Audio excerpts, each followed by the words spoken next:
ಪ್ರಜ್ವಲ್ ರೇವಣ್ಣ ಅಶ್ಲೀಲ video viral ಪ್ರಕರಣಕ್ಕೆ ಸಂಬಂಧಪಟ್ಟಂತೆ ಈಗಾಗಲೇ ಸರ್ಕಾರದಿಂದ SIT ಕೂಡ ರಚನೆ ಆಗಿದೆ, ತನಿಖೆ ಕೂಡ ನಡೀತಾ ಇದೆ. ಆದರೆ SIT ತನಿಖೆಯ ಹಂತದಲ್ಲಿ ಕೆಲವೊಂದು ಮಾಹಿತಿಗಳು ಲೀಕ್ ಆಗ್ತಾ ಇರೋದಕ್ಕೆ BK ಸಿಂಗ್ ಅವರು ಫುಲ್ ಗರಂ ಆಗಿಬಿಟ್ಟಿದ್ದಾರೆ. ತನಿಖಾ ತಂಡಕ್ಕೆ SIT ಚೀಫ್ BK ಸಿಂಗ್ ಅವರು ವಾರ್ನಿಂಗ್ ಅನ್ನು ಕೂಡ ಕೊಟ್ಟಿದ್ದಾರೆ. ಯಾವುದೇ ರೀತಿಯಲ್ಲೂ ಕೂಡ ತನಿಖೆಯ ಹಂತದಲ್ಲಿ ಮಾಹಿತಿಗಳು ಸೋರಿಕೆಯಾಗಬಾರ್ದು, ಮಾಧ್ಯಮಗಳಿಗೂ ಕೂಡ ಗೊತ್ತಾಗಬಾರ್ದು, ಆ ರೀತಿಯಾಗಿ ನೀವು ಕೆಲಸ ಮಾಡಿ ಅಂತ ಅಧಿಕಾರಿಗಳಿಗೆ ಸೂಚನೆಯನ್ನು ಕೂಡ ಕೊಟ್ಟಿದ್ದಾರೆ.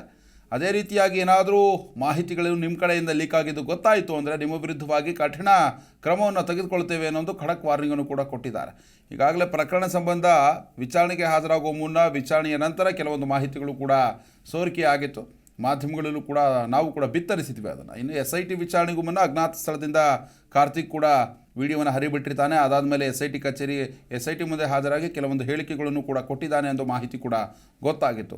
ಅದಾದಮೇಲೆ ದೇವರಾಜೇಗೌಡರು ಕೂಡ ಮಾಧ್ಯಮಗಳ ಮುಂದೆ ಮಾತನಾಡಿದರು. ಮಾಧ್ಯಮಗಳ ಮುಂದೆ ಮಾತನಾಡಿ ಅವರು ಕೂಡ SIT ಅಧಿಕಾರಿಗಳ ಮುಂದೆ ವಿಚಾರಣೆಗೆ ಹಾಜರಾಗಿದ್ದು ನೋಟಿಸ್ ಕೊಟ್ಟಂತಹ ಸಂದರ್ಭದಲ್ಲಿ ಅದಾದಮೇಲೆ ಹೊರಗಡೆ ಬಂದು ಮತ್ತೆ ಮಾಧ್ಯಮಗಳಿಂದ ಮಾತನಾಡಿ ಅದಾದಮೇಲೆ ಕೆಲವೊಂದು ಸ್ಫೋಟಕ ಆಡಿಯೋಗಳನ್ನು ಕೂಡ ರಿಲೀಸ್ ಮಾಡ್ತಿದ್ದಾರೆ.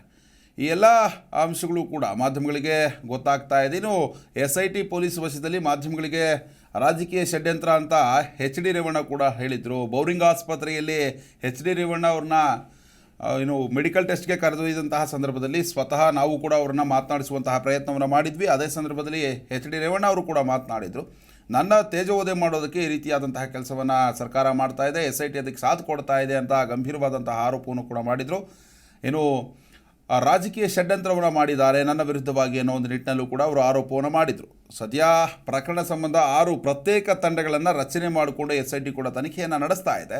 ಎಲ್ಲೋ ಒಂದು ಕಡೆ SITಯಿಂದ ಮಾಹಿತಿಗಳು, ಅಲ್ಲಿರುವಂತಹ ಅಧಿಕಾರಿಗಳಿಂದ ಮಾಹಿತಿಗಳು ಕೂಡ ಲೀಕ್ ಆಗ್ತಾ ಇದೆ ಅನ್ನೋ ಒಂದು ನಿಟ್ಟಿನಲ್ಲಿ ಕೋರ್ಟ್ ಪ್ರೊಸೀಡಿಂಗ್ ಆಗಿರಬಹುದು, ಆರೋಪಿ ಪತ್ತೆ ಕಾರ್ಯ ಆಗಿರ್ಬೋದು, ಹೇಳಿಕೆ ದಾಖಲಾಗಿರ್ಬೋದು, ಈ ರೀತಿಯಾದಂತಹ ಹೇಳಿಕೆ ಮಾಹಿತಿಗಳು ಲೀಕ್ ಆಗ್ತಾ ಇದೆ ಅಂತ BK ಸಿಂಗ್ ಅವರೀಗ ಗರಂ ಆಗಿ ತಮ್ಮ ತಂಡದಲ್ಲಿರುವಂತಹ ಎಲ್ಲ ಅಧಿಕಾರಿಗಳಿಗೂ ಕೂಡ ಖಡಕ್ ವಾರ್ನಿಂಗನ್ನು ಕೂಡ ಕೊಟ್ಟಿರುವಂಥದ್ದು.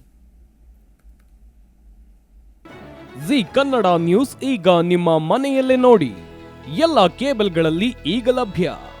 ಸನ್ direct 292, Jio TV 1334, U digital 162, city cable 51, GTPL 17, Abhishek cables 821, rock line telecommunication 51, Shri Basaveshwara number 60, Vinayaka digital number 53, in digital number 896ರಲ್ಲಿ.